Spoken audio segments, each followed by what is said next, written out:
I have not. I have not had the pleasure of going to Guatemala. Okay, maybe sometime in the future. Yeah, maybe sometime in the future. So Okay, what can I help you with? Do we get? yeah, thank you very much. We have a few questions. I think that Susana sent them beforehand. They are 12 questions. Just to give you a very brief introduction, we are three students from a photography school here in Guatemala City. The name is La Fototeca in Spanish. That is some sort of word game that unifies library and photography, if you will. I see. Yeah, so we are studying there. We have been studying for more than a year, and so we are about to graduate. Actually, in 2 weeks we have our final exhibit, and also the I mean we will get our diploma and everything. So, I see. so we have this assignment, Mr. Allard, when we have to look for our inspirations as photographers, and well, we chose you because we discovered your work on National Geographic's Instagram page, I see. and so yeah, we were the three of us are very interested in documental kind of work. So we admire a lot your aesthetics and the style that you have. So that's why we chose you. And well, to be honest, our teacher told us when we were told to choose a photographer, he literally told us reach for the stars. So that's why we were very ambitious and tried to contact you. And we are, we are very happy that we have you now. So Well, thank you. I hope I can be of some help. yeah, thank you very much. So we admire a lot your work, and to get into the questions, the first question that we have as starting photographers, we wanted to ask you what was your the first kind of works that you have to take only for to pay the bills. You know, when you started Well, your career, what yeah. gave you the money? Well, it's a shame that you don't have access to any of my books, probably, because so many of these questions would be fully answered if you've been able to read my history in the books about me. I started photography when I was at the University of Minnesota, and my first professional job was at National Geographic. So uh, that's the kind of photography I started with, and of course I had to pay my bills. Uh, so it wasn't like I was doing a kind of photography I didn't like. I've been very fortunate. I've been a documentary photographer all my life, and I was paying my bills by doing work that I really cared about. Oh, yeah, you were lucky then. That's very nice to Yeah, I hear. was lucky. Yeah. Yeah, good. Thank you very much. And the second question was if you ever consider quitting photography altogether. Like, was there a point that you considered quitting? No, never, never. Okay. Never at any time did I suggest. But I've also been a writer. I'm also a writer. So Yes, we are aware of that. That's very nice. so I do both, but I have never ever considered quitting photography. Okay, that's good. That's your true passion then. So, the next question is if you have any project to this day that you have pending that you think that is an unfulfilled project. Not really, sir. Not really. I've had assignments in the past that I didn't feel I was able to fulfill as well as I would have liked. For instance, back in the early 1970s, I had an assignment to document the Chinese community of San Francisco, California, Chinatown. Oh, And that was a very closed society, and I remember feeling I was not really able to do that assignment to the depth I would have normally have liked to have done. okay. That's a nice Yeah. experience to share. Thank you very much. Sure. And at this point in your career, we know that you are still active, but are you considering retiring anytime soon? Well, I don't know if you realize that I just turned 80 years old. Yeah, we are aware of that. And Congratulations. I don't, retirement isn't, I don't work on a regular basis anymore for National Geographic or for anyone else, but I'm still photographing for myself. I just had a book published this year. It hasn't been released in the United States yet, but it's a book of my work on the city of Paris, France, and that book has got about 119 pictures in it, and I signed the contract to do that book in 2014, and since I signed the contract in 2014, of the 119 pictures in the book, about 42 of them were made after 2014, and the most recent was made last year.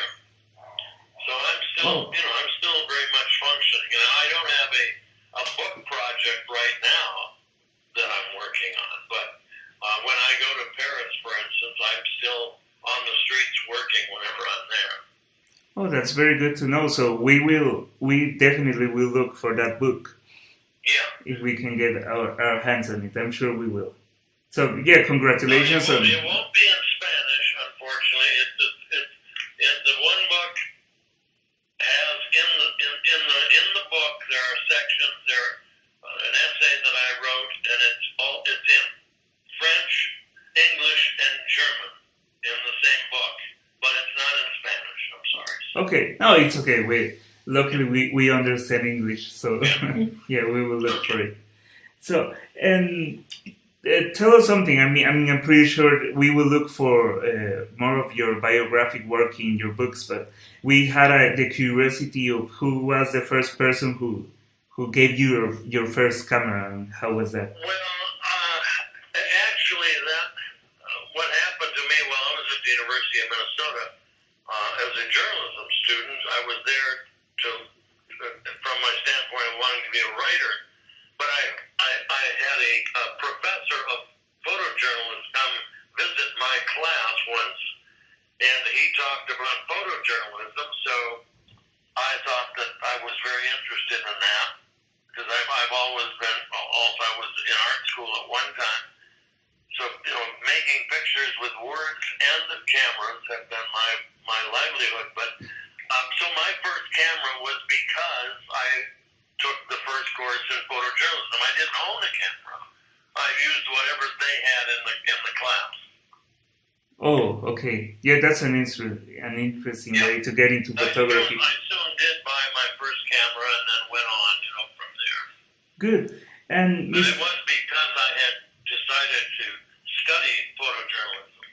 Oh, I see. It just kind of happened. Yeah. Okay, so you have a very defined aesthetic and style in your photographies that we admire very much. Well, thank but you. how do you find that style, and did you consider changing it at some point in your career? Not really. I think a style just evolves. I didn't think of, do I have a style? Do I want to have a certain style? I think a style just evolves. I had a different experience than a lot of young photographers when I started in the 1960s, because I was at National Geographic and I worked entirely in color. In the 1960s, all magazines weren't in color. So that's what's very different about the start of my career, is that I'm one of the very few photographers of my generation who have worked, as long as I have, my entire body of work is in color. And as far as aesthetics, no, basically it was always been fairly simple. I think it became more sophisticated with time. Yeah. Hopefully you see a little better as you evolve. Oh. But I wouldn't say the aesthetics had any major change, no. Yeah, it's very consistent work. Yeah. We can see.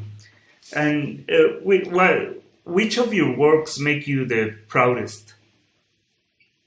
Pardon? Which of your works, of your previous works, make you the proudest? Oh, the proudest?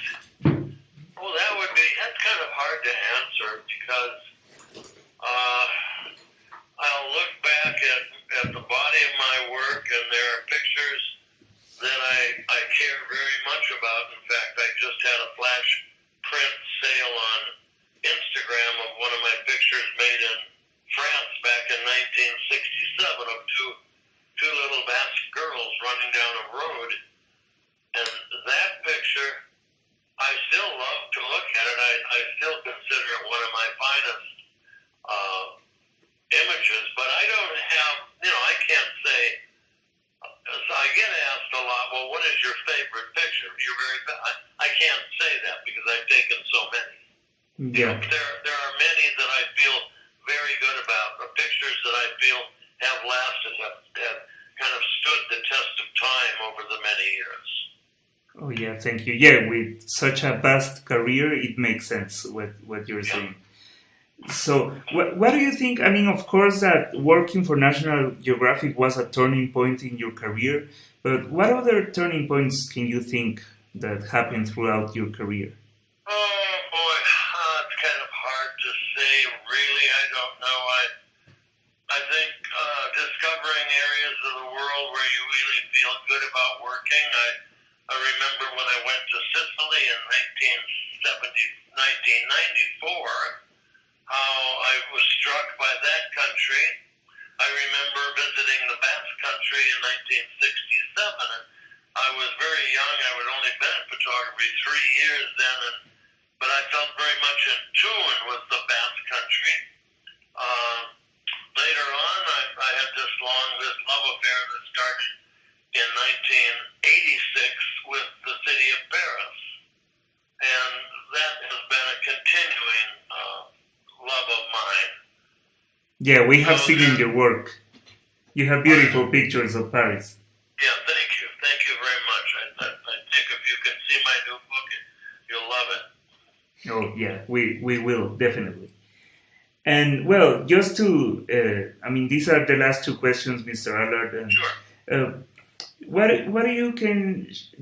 do you can share with us about a failure that you had as a photographer that we can learn from? Well, that's a very good question, a very important question, because I really believe that one should never be afraid to fail. Sure. Because it's through failure, of course, that we often learn a lot. You're not going to learn if you're afraid to fail. You're only going to go so far. You're only going to be where you are still comfortable. It's always nice to get out of your comfort area sometimes, and not be afraid to fail. I have failed. I have if I failed with individual projects, such as I mentioned, the working on the Chinese community many years ago. I didn't feel I was successful there. I might go out on a given day and feel that at the end of the day that perhaps I failed because I wasn't seeing well enough, or I wasn't quite alert, or I don't know. But one way or another, you're always going to have some failures, and our only hope is that we can learn through them. Sure. I'll go out and I'll think, well, gee, I saw that picture, but I didn't get it because for one reason or another, I wasn't ready. Maybe my camera wasn't even turned on. That happens to me all the time. The camera's not going to work for you if it's not turned on. And you lift it to your eye and you discover like a fool that the damn camera wasn't turned on. So that happens. Yeah. Yeah. Oh, yeah. Thank you for sharing that. And but let me say this though, because it really doesn't fit into any of your other questions. But I'm a big believer in having a camera with me at all times, all the time. It's not that I'm going to take a picture all the time. And if I don't have it, if I at least have one in my car. And normally, if I'm walking around, a lot of the time I'll have the camera on my body. I will certainly have one in the car. Yeah, that's if you're a photographer, I think it's very, very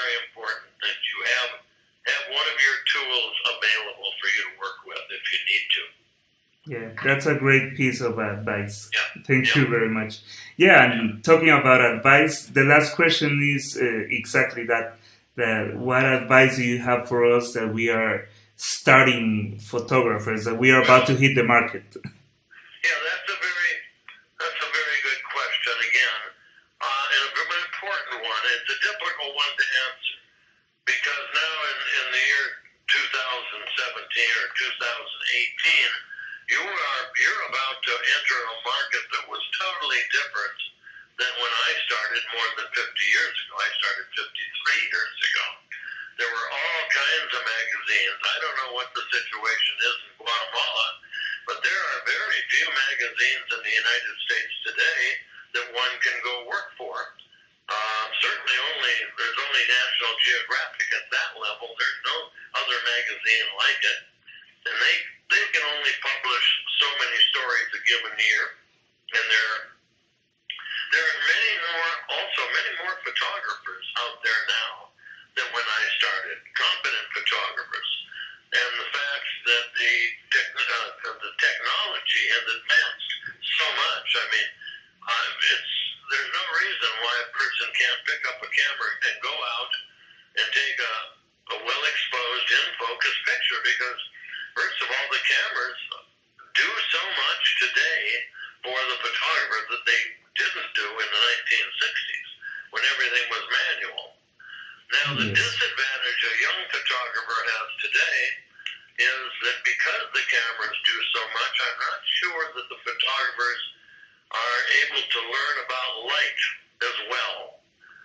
Because when I was working, and I've always worked in color, and I've always worked in transparency film. And you know, with transparency film, which are those slides, they were very unforgiving. You had to know your light. You had to know proper exposure, because once you did it, that was it. You couldn't take that slide in the darkroom like you could a black and white negative and do much more with it. So I think learning about light is so important. Now, another thing that I will say about, in terms of learning about light, is I suggest to young photographers, a lot of times I suggest that they also look at painters. Look at the history of painting. Look at the fine painters, the French Impressionists, or many other painters. Because by looking at painters, you can learn so much about light and about geometry. How those painters put their pictures together, how they divide their space, which is what we do as photographers. Every time we make a photograph, we're actually putting a puzzle, a visual puzzle together. And the fun part about it to me is when you're out on the street, that you're going to put that picture together one way, your friend is going to do it another way, and he may be 2-3 feet away from you. I might put it together a totally different way also, because we all have an ability to see a little differently, you know? And but I really suggest that photographers be aware of fine painters and how they see space. Yeah, it's very interesting. The last thing I would say is advice. And this is going to sound very, very simple, but it's very important. You really have to care.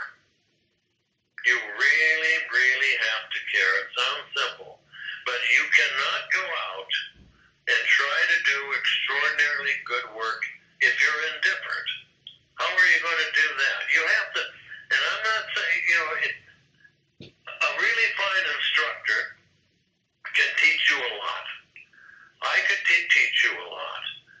But what nobody can give the individual young photographer is that passion. The passion that really has to come from within the person. You have to care. You have to want to do good work. You have to make yourself learn to see the difference between what's really good and what's maybe just okay. But the thing is, you really have to care. You can't be indifferent, especially today with all the technology and the fact that everybody is a photographer. You know? Yeah. I think photography is wonderful. I have a great love for it, and I wish you and your friends to have that same kind of love.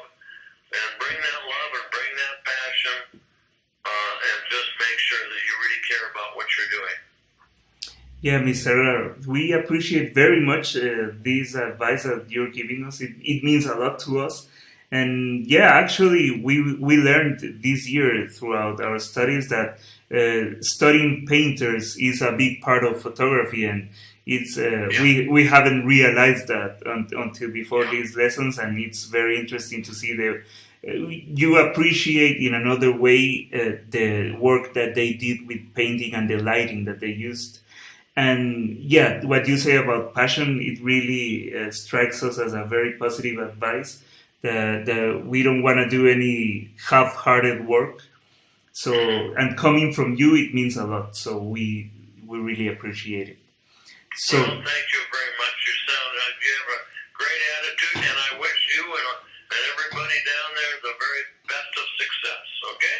So thank you very much again for your time. It was a pleasure talking to you, Mr. My Albert. pleasure. I'm sorry we couldn't do it on Skype. I'm not very good at technology, and I It's thought okay. maybe it was me, but I got the password for some reason. It just wouldn't let me on. No, it's okay. It worked out very well this way. All right. So we wish you a very happy Thanksgiving weekend. Your friends my best regards. Okay, I will tell Thank them. you, Mr. Allard. All right. Okay, Thank you. Bye. bye. Take care. Bye. Bye. Bye. Bye. Bye.